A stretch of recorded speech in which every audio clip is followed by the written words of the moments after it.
Hello students, तो स्वागत है आप लोग का पार्ट 2 लेक्चर में, जिसमें पिछले लेक्चर में हम लोगों ने देखा था प्रिंसिपल ऑफ हेनरी फ्यूल के बारे में, लेकिन इस लेक्चर में हम लोग देखेंगे प्रिंसिपल ऑफ एफ.डब्ल्यू. टेलर के बारे में। F.W..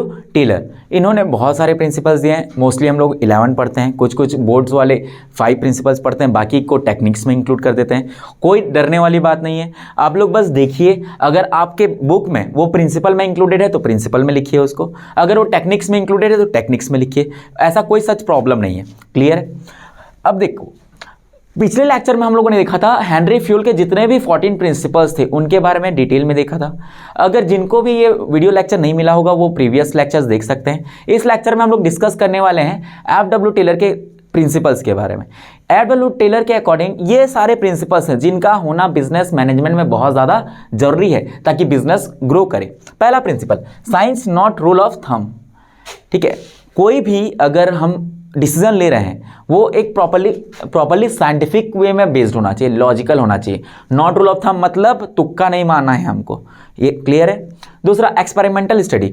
Principal of F W. Taylor ने कुछ एक्सपेरिमेंटल स्टडी किया है, जिसमें पहला है टाइम स्टडी, दूसरा है मोशन स्टडी एंड तीसरा है फैटिग स्टडी।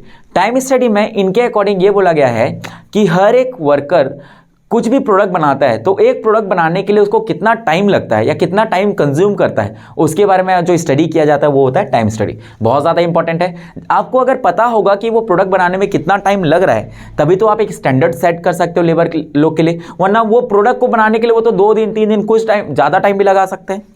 अगला है मोशन स्टडी। एक लेबर किसी काम को करने के लिए अननेसेसरी जो भी मूवमेंट्स कर रहा है, लेबर की बात कर रहा हूँ, ठीक है, लेबर चाहे वो मशीन में ऑपरेट करे चाहे जैसा भी करे, जो भी यूजलेस मूवमेंट्स होंगे उसको डिटेक्ट करना ही क्या होता है, मोशन स्टडी का काम होता है। अगला है फैटिग स्टडी। फैटिग स्टडी मतलब थकावट। फैटिग मतलब थकावट। एक पर्सन, एक एम्प्लॉय, कोई भी अगर पर्सन है रेगुलर काम नहीं कर सकता कंटिन्यूस, कुछ टाइम पीरियड के बाद वो क्या हो जाता है, बोर हो जाता है या टायर्ड फील करना चालू होता है। ठीक है, इसलिए क्या किया जाता है, फैटिग स्टडी। एफ.डब्ल्यू. टेलर ने फैटिग स्टडी में बताया है कि एक पर्सन एक पर्टिकुलर पीरियड ऑफ टाइम तक काम करने के बाद बोर हो जाता है या थक जाता है, उसके लिए उसको ब्रेक मिलना चाहिए। जैसे स्कूल में आप लोग को लंच, शॉर्ट रिसेस ब्रेक मिलता होगा, ये एफ.डब्ल्यू. टेलर के फैटिग स्टडी के कारण ही आप लोग को लंच ब्रेक मिलता है। क्लियर? टाइम स्टडी के लिए क्या, कौन सा इंस्ट्रूमेंट यूज होता है, क्लॉक या स्टॉप वॉच। इसमें क्या यूज होता है, स्टॉप वॉच। मोशन स्टडी के लिए क्या यूज होता है, मोशन को डिटेक्ट करने के लिए कैमरा यूज होता है। ये चीज को याद रखिए। डिफरेंस बिटवीन टाइम स्टडी और मोशन स्टडी पूछा जाता है। अगला, सिंप्लीफिकेशन ऑफ वर्क। जैसे इसके पहले देखे थे डिवीजन ऑफ वर्क, वैसे यहां काम को सिंप्लीफाई कर देना है, डिवाइड कर देना है। ठीक है, right person to right job के लिए। ठीक है, एक पर्सन ऐसा होना चाहिए जो उसको उस हिसाब से जॉब मिलना चाहिए। क्लियर? अगर वो पर्सन डिजर्व ही नहीं करता वो जॉब को तो क्या हम उसको जॉब देंगे? नो। अगला है मेंटल रिवॉल्यूशन। मेंटल रिवॉल्यूशन मतलब एक एम्प्लॉयर और एक एम्प्लॉय का रिलेशन ऐसा होना चाहिए कि एम्प्लॉय अपने एम्प्लॉयर को भरोसा दिलाए कि मैं आपके लिए हमेशा काम करूंगा, और एम्प्लॉयर अपने एम्प्लॉय को भरोसा दिलाए कि आप हमारे यहाँ फिक्स्ड हो, स्टेबल हो, आपको हमारे यहाँ से कोई नहीं निकाल सकता। अगर शॉर्टकट में मैं बात करूं, मेंटल रिवॉल्यूशन मतलब एम्प्लॉय और एम्प्लॉयर दोनों के मन में ऐसी धारणा या ऐसे बात को बैठा देना ताकि वो लोग दोनों को लगे कि हाँ, मेरे बिना एम्प्लॉय कुछ नहीं है और एम्प्लॉय के बिना मैं कुछ नहीं हूँ। क्लियर है? अगला है scientific selection and training of employees. जो एम्प्लॉय सेलेक्ट होंगे उनको प्रॉपर सिलेक्शन या प्रॉपर ट्रेनिंग से हम लोग उनको क्या करेंगे, अडॉप्ट करेंगे अपने बिजनेस में। प्रॉपर सिलेक्शन नहीं होता या प्रॉपर ट्रेनिंग नहीं होता तो क्या वो एम्प्लॉय काम करेगा?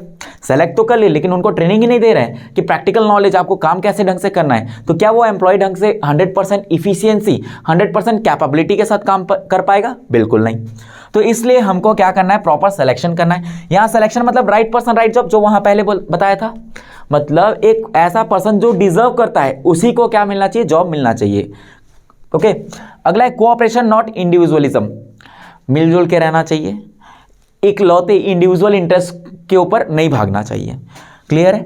कोऑपरेशन मतलब हर एक डिपार्टमेंट वाइज, हर एक इंडिविजुअल पर्सन वाइज एक दूसरे से मिलकर रहना है। हमको एक ही के पीछे या एक ही के इंटरेस्ट में हम लोग को बिजनेस को नहीं भगाना है।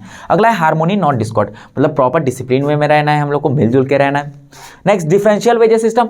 प्रीवियस वाले लेक्चर में भी हम लोगों ने देखा था कि प्रिंसिपल ऑफ हेनरी फ्यूल में सेम देखा था रेम्युनरेशन के बारे में। प्रिंसिपल ऑफ रेम्युनरेशन मतलब उस प्रिंसिपल के अकॉर्डिंग ऐसा था कि जो पर्सन जितना काम कर रहा है उस पर्सन को उस अकॉर्डिंग पैसा मिलेगा।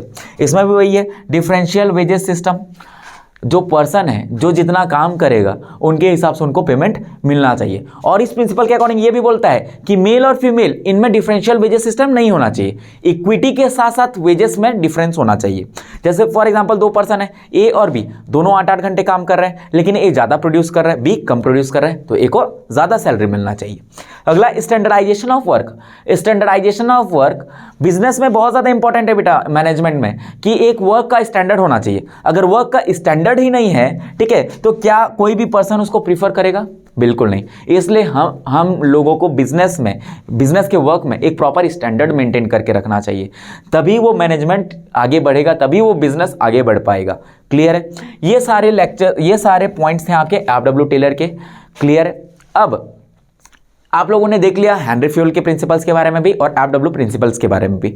अगला टॉपिक आप छोटा सा खुद से कर सकते हैं, डिफरेंस बिटवीन एफडब्ल्यू टेलर और हेनरी फ्यूल, दोनों का डिफरेंस। ठीक है, एक को साइंटिफिक मैनेजमेंट बोला जाता है, scientific principle of scientific management बोला जाता है, और एक को प्रिंसिपल ऑफ जनरल एडमिनिस्ट्रेशन बोला जाता है। एक ने लेबर के ऊपर काम किया तो एक ने एडमिनिस्ट्रेशन के ऊपर काम किया। क्लियर? ये चीज़ बहुत ही ज़्यादा इंपॉर्टेंट है। अब मिलते हैं हम नेक्स्ट लेक्चर में।